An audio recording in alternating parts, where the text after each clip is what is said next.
Whoop. This is Mr. Spencer, and today we're looking at tone in the short story by Raymond Carver called Cathedral. Could you draw a cathedral like this with your eyes closed? Well, in this short story, we're going to focus on tone, and I want to look at one little note here I made on the slides for conveying meaning through tone. All right, one more idea we want to check on from last week is some common mistakes that students make. Ignoring tone. All right, tone is very important, and theme is the most important literary element. A common mistake a student makes is the reader will extract or distill some theme from a story and consider their job done. I've trained you well. Your previous English teachers have trained you well. Looking for the theme. It might be the last thing you do with a piece of literature is identify the theme. Great. Don't turn off your brain for the other literary elements, okay? Complexity is about how other literary elements influence one another. How does diction or syntax influence the theme? How does tone, mood, or irony influence the theme? How do diction, syntax, irony influence tone? Okay, another common mistake students make is, as a reader, they will render judgment upon the protagonist of a story, generally thought of as, I like this character or I do not like this character.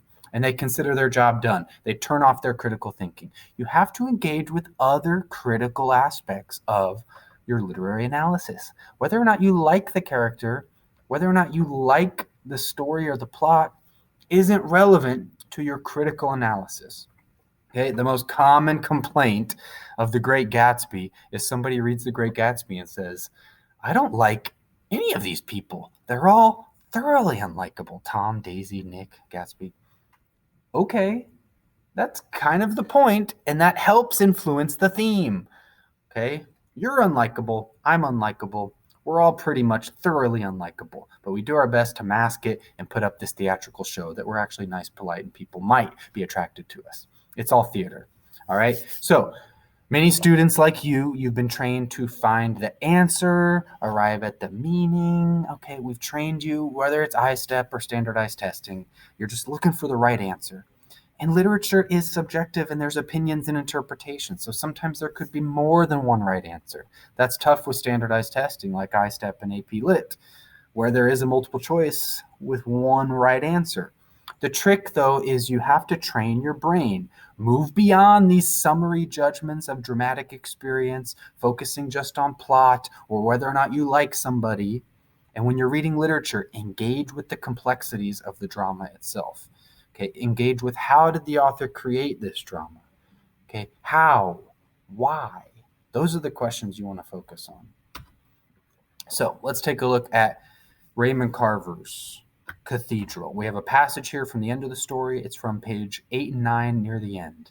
Okay, the passage features the first-person narrator who lives with his wife in their Connecticut home. After watching a television program on the cathedrals of Europe, the narrator undertakes the action of drawing a cathedral so that he can show Robert, the blind man, what cathedrals are like.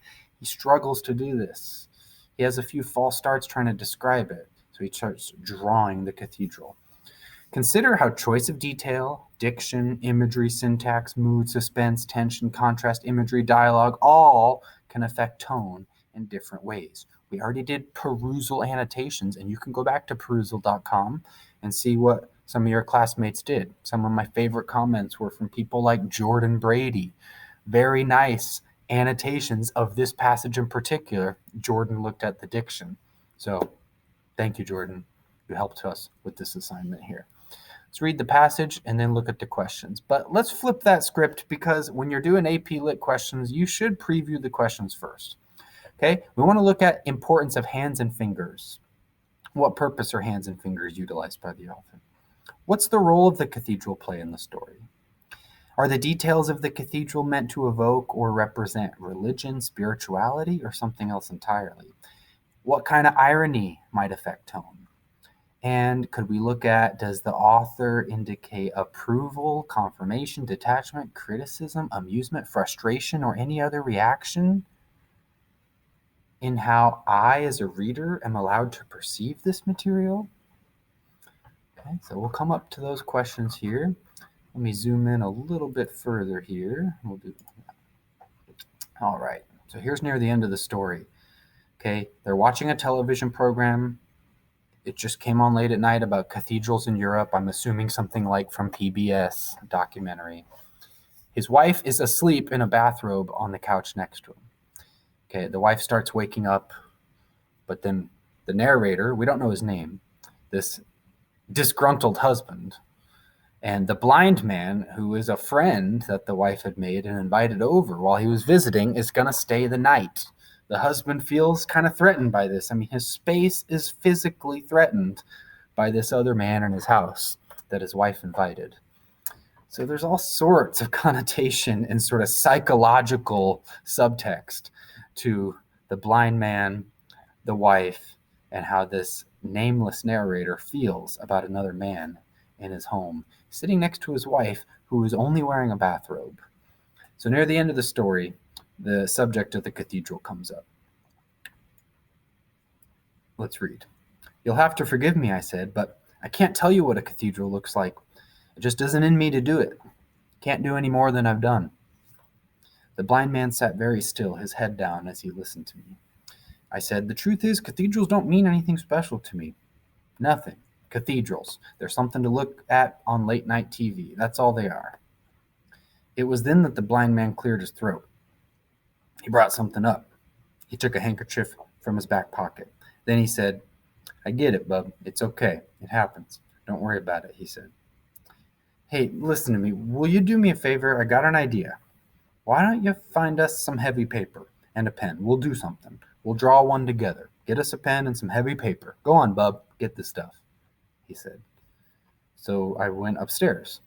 My legs felt like they didn't have any strength in them. They felt like they did after I'd done some running. Okay. One of your classmates, Jordan, commented on perusal that the diction here shows maybe in the subtext fear. His legs aren't just tired or asleep. There's a subtext of fear in the husband here as he gets up and his legs have this weak sensation because he might have some fear that he is repressing. That's why it's in the subtext. In my wife's room, I looked around, he says. I found some ballpoints in a little basket on her table, and then I tried to think where to look for the kind of paper he was talking about. Downstairs in the kitchen, I found a shopping bag with onion skins in the bottom of the bag. I emptied the bag and shook it. I brought it into the living room and sat down with it near his legs. I moved some things, smoothed the wrinkles from the bag, spread it out on the coffee table. The blind man got down from the sofa and sat next to me on the carpet. He ran his fingers over the paper. He went up and down the sides of the paper, the edges, even the edges. He fingered the corners. All right, he said. All right, let's do her. He found my hand, the hand with the pen. He closed his hand over my hand. Go ahead, bub, draw, he said. Draw, you'll see. I'll follow along with you. It'll be okay. Just begin now like I'm telling you. You'll see. Draw, the blind man said. So I began. First, I drew a box that looked like a hose. Could have been the house I lived in. Then I put a roof on it. At either end of the roof, I drew spires. Crazy. Swell, he said. Terrific. You're doing fine, he said. Never thought anything like this could happen in your lifetime, did you, bub? Well, it's a strange life. We all know that. Go on now. Keep it up. I put in windows with arches. I drew flying buttresses. I hung great doors. I couldn't stop. The TV station went off the air. I put down the pen, closed, and opened my fingers. The blind man felt around over the paper. He moved the tips of the fingers over the paper, all over what I had drawn, and he nodded. Doing fine, the blind man said. The end of the story, the very last page, on page 10, you get this revelation. As the story concludes, the narrator is left feeling something. He's not inside of anything physically, but he's inside of something emotionally, spiritually, psychologically, inside of something that he can't put into words. And then the story seems to end right about there. How do you put revelation into words? Just a picture of a cathedral, just a building. But let's take a look. How does Carver create this sense of tone near the end of the story? So, number one, what are the various connotations of hands and fingers in the passages? Look for specific details as you think about the tone of the descriptions. To what purpose are hands and fingers utilized by the author? So, you'll notice a very important piece of the story, which the author has talked about, was to him the most moving part of the story, is the blind man puts his hand over the narrator as he draws. They're on the carpet. They're sitting next to each other. You see this? So he puts his hand over the narrator's hand. Okay, when he first brings down the paper, he's running his fingers over the paper. How do you interpret this? There's physical sensation. I thought at one point of the story, the blind man was going to reveal that he was not actually blind, that he was maybe flirting with, having some secret affair with the wife. I thought the husband would fall asleep or catch the blind man who was faking his blindness, maybe taking a sneak peek at the wife in the bathrobe. There's all this skepticism that the narrators established and set up for it the first half of the story. However, no, there is physical intimacy suggested, but there's nothing sexual. But the physical intimacy is now between the husband and this blind man. How do you interpret this intimacy? He says, never thought anything like this would happen in your life. It's a strange life. We all know that. Okay, and then when he finished, the narrator puts down the pen and he opens and closes his fingers. Why? There's something strange happening to him. It's not romantic that I can see. It's not sexual that I can see. It's I don't know how to put it into words. I'm curious what you'll write for the last question, number 10. But it does seem like this sense of physical intimacy is something I could work with. So the physical intimacy shown between the narrator and the blind man is demonstrated most clearly in their hands, physically in context. To what purpose are hands and fingers utilized by the author? The author may use the hand and fingers to represent some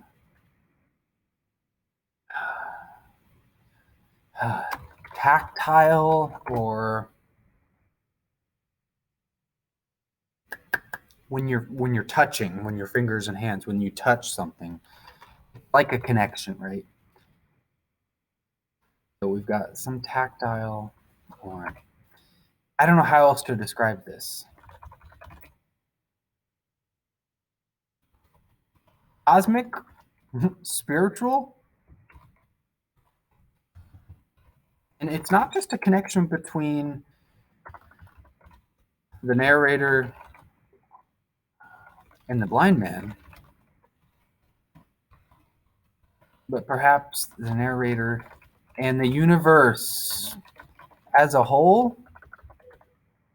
I'm not going to put a question mark there. I'm going to put a period and state this assertively. And look, I could even take out the word perhaps and be more confident and assertive in my interpretation. That's a pretty strong interpretation there. All right, number 2. I'll do a couple questions of these and we'll wrap up, see what you come up with on your own without my help. What role does the cathedral play in the story? What details most reveal it? Well, there's a drawing. There's like peaks and spires that he's drawing. There's buttresses coming out, arches, great doors.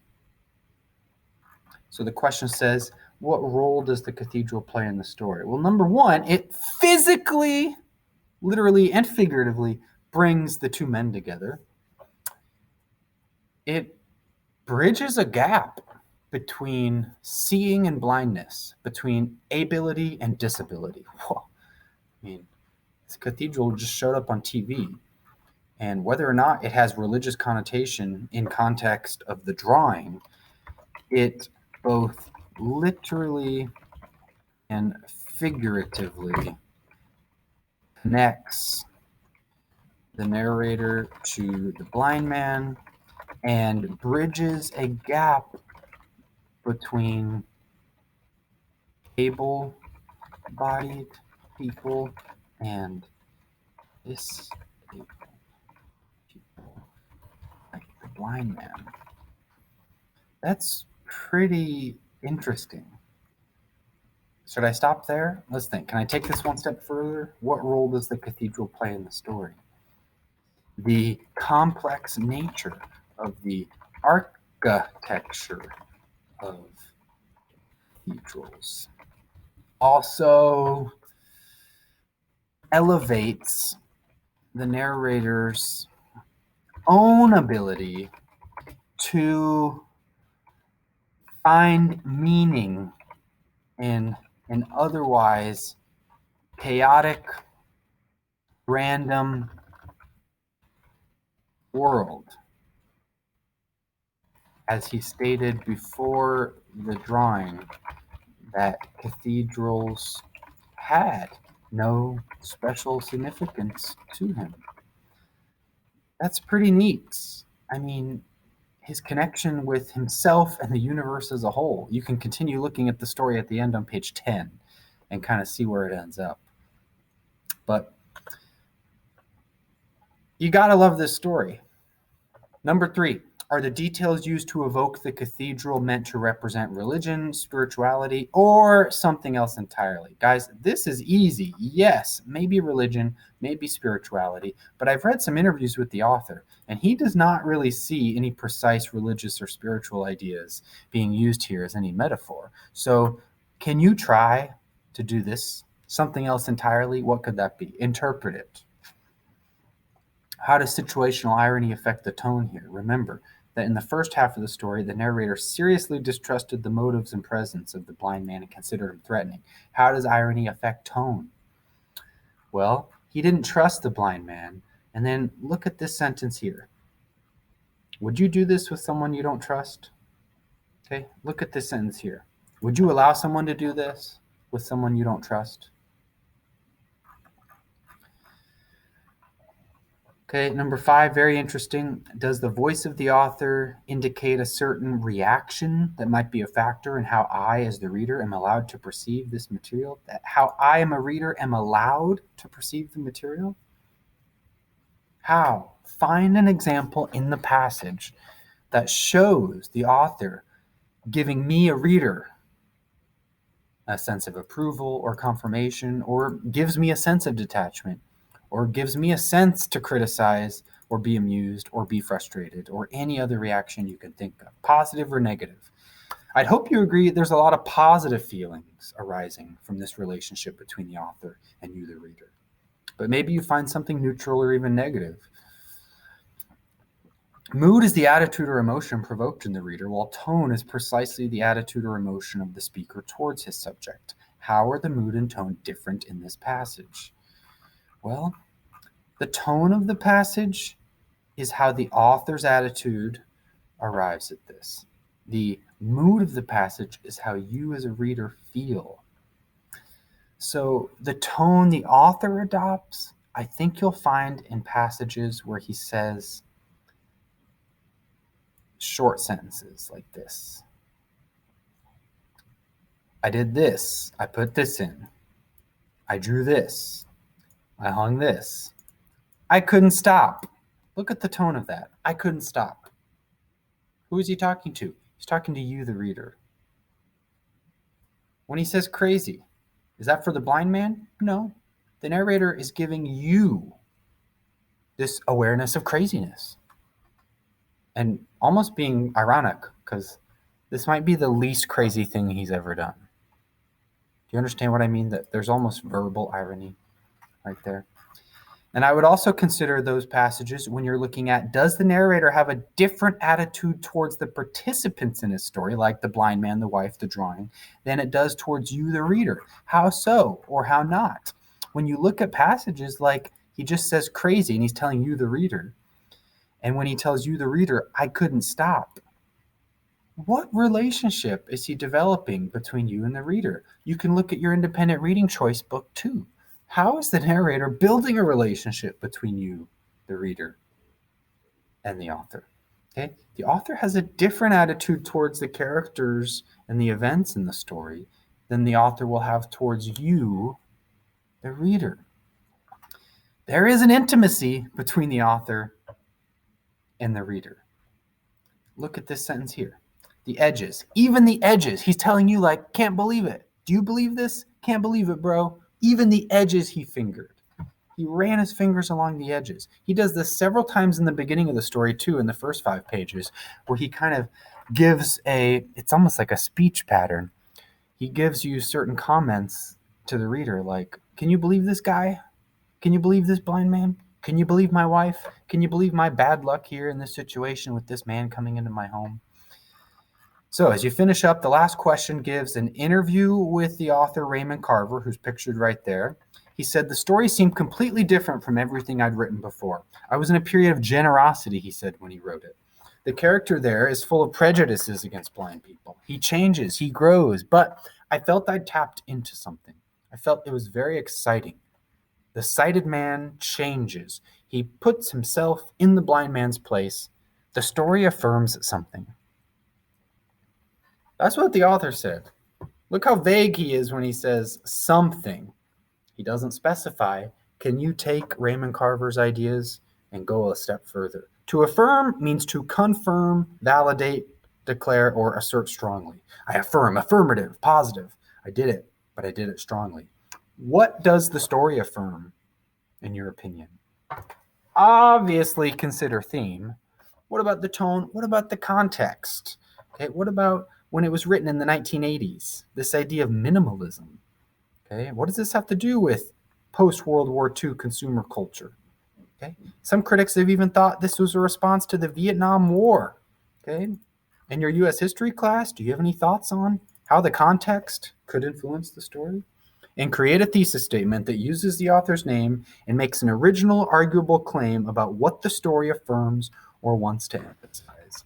All right, you use the author's name, you come up with a strong dynamic verb choice such as Raymond Carver illuminates the overly judgmental consumer culture in America during the 1980s and in the present times.